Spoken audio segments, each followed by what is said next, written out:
अस्सलाम वालेकुम, good morning. इस वक़्त आज मंगल का दिन है और 22 जुलाई से और 2025 का ये साल है।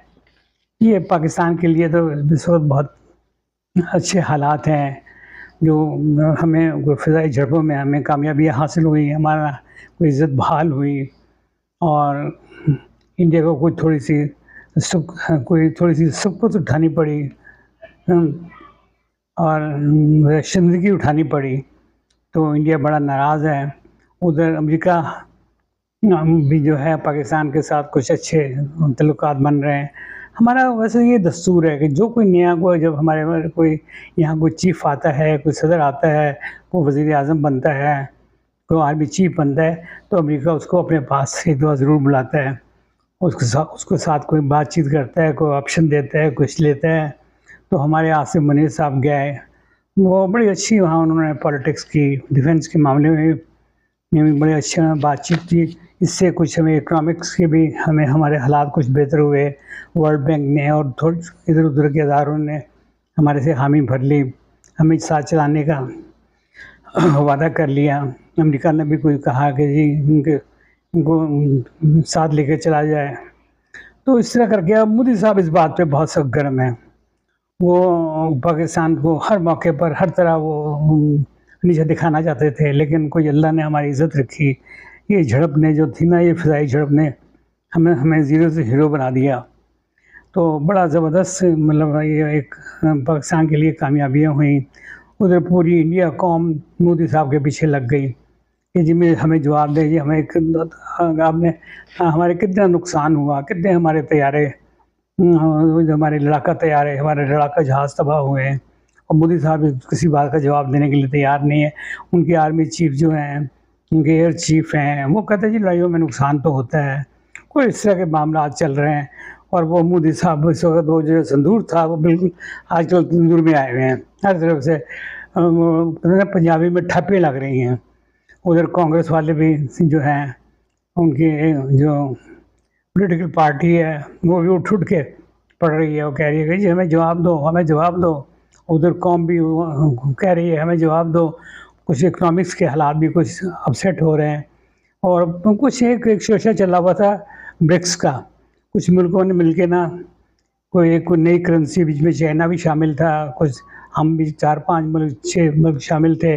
कोई ब्रिक्स का भी कोई मामला चलने की कोशिश कर रहे थे कि डॉलर के मुकाबले पे कोई नई करेंसी लाई जाए। तो अगर नई करेंसी आती है तो डॉलर की वैल्यू कम हो जाती है। तो ट्रम्प साहब को बड़ा गुस्सा आ गया। उन्होंने कहा जी अगर तुमने नई करेंसी बनाई है तो कोई सोचा तो मैं तुम्हारे पर टैक्स लगाऊँगा और तुम्हें और भी रगड़ा दूँगा। तो वो बड़े सख्त तपे हुए इस वक़्त। वो कहता है आप ये इस तरह के कोई करेंगे तो फिर मुझे निपटना भी आता है। उन्होंने साफ-साफ कह दिया। तो ट्रम्प साहब का वैसे दिमाग का भी कुछ पता नहीं है। वो सब कुछ कर गुज़रते हैं। तो एक बड़ी अफ़सोसनाक बात ये हो रही है कि क्रिकेट के मतलब एक बड़ी अच्छी खबर नहीं आ रही। अभी बांग्लादेश में जो मैचेस होने थे, वो उसमें इंडिया ने कह दिया कि मैं तो नहीं जाऊँगा। और क्योंकि पहले तो पाकिस्तान को कहते थे कि जी हम यहाँ खेलो, वहाँ खेलो, तो पाकिस्तान कोई ना कोई ऑप्शन बना के खेल लेता था। तो वहाँ के जय शाह जो है आजकल क्रिकेट के जो हेड हैं, उसने कहा जी मैं तो नहीं जा रहा। मैंने तो पाकिस्तान के साथ खेलना नहीं है या इस तरह की कोई बातें और बड़ी उल्टी-सीधी बातें, बड़ी गर्म-सर्द बातें और क्रिकेट को इससे बहुत सख्त नुकसान होगा। क्रिकेट एक ऐसा गेम था कि जिससे पूरी दुनिया, ख़ास तौर पर हम एशियंस, ये पाकिस्तान हो गया, इंडिया हो गया, बांग्लादेश हो गया और ये इसका हो गया, श्रीलंका हो गया, ये अब तो अफ़गानिस्तान भी शामिल हो गया, उधर ऑस्ट्रेलिया हो गया, उधर इंग्लैंड हो गया और न्यूज़ीलैंड हो गया, उधर वेस्ट इंडीज़ हो गया।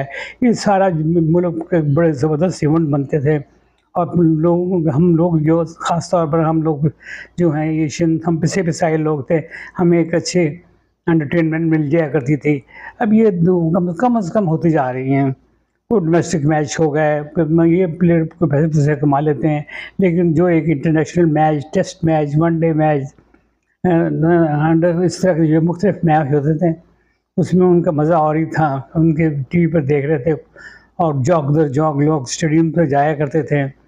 और ये बस क्रिकेट को तो बड़ा धचका लगा।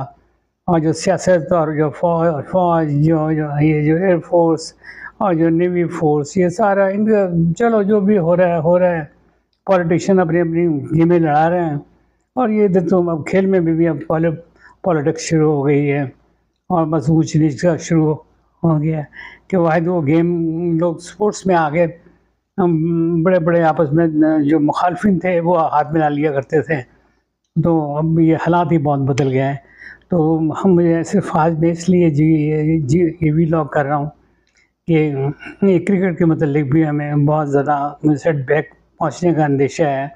कोई तरीका सोचा जाए जिससे ये हमारी क्रिकेट सही लाइन पर आ जाए। हमारे बड़ी अच्छी एंटरटेनमेंट थी, लोगों बहुत पसंद करते थे, लाखों करोड़ों लोग टीवी पर देखते थे, रेडियो सुनते थे, स्टेडियम्स खचाखच भरे होते थे और कई-कई महीने पहले टिकट बुक हुआ करते थे। अब वो बुकियों का अपना काम होता था, फिर उसका अपना काम होता था, बड़े नए-नए शोज़ चलते थे, बड़ा इंटरेस्टिंग ये मौके हुआ करते थे। ये है मेरा आज का छोटा-सा ये व्लॉग है, ये इस पे आप ज़रा गौर कीजिएगा कि मैं सही कह रहा हूँ। अगर कोई है तो आप मुझे सपोर्ट करिए, मुझे शेयर करें, मेरा ये वीडियो लाइक करें, सब्सक्राइब करें, ताकि मैं कुछ इस तरह के जो भी कोई मुझे महसूस हो कि मुझे आपसे राब्ता करना है तो मैं फ़ौरन राब्ते के लिए आपके सामने हाज़िर हो जाता हूँ। मुझे ये क्रिकेट के मतलब कुछ ये मैं महसूस कर रहा था, कुछ गड़बड़ हो रही है, कुछ ये हमारी एंटरटेनमेंट हमारे से छीनी जा रही है। यार बस हम तो दुआ करते हैं कि कुछ हमें अच्छे मौके मिलें ताकि हम ज़रा खुशी और अपने जो हमारे बेशुमार जो हमारे गम हैं खुशियों में ढल जाएँ। मैं आपके लिए दुआगो हूँ, आप मेरे लिए भी दुआ कीजिएगा और मेरे चैनल के लिए भी ख़ास तौर पर कि जिस तरह मैं उस पे मेहनत कर रहा हूँ, ये रंग लाए इंशाअल्लाह। खुदा हाफ़िज़।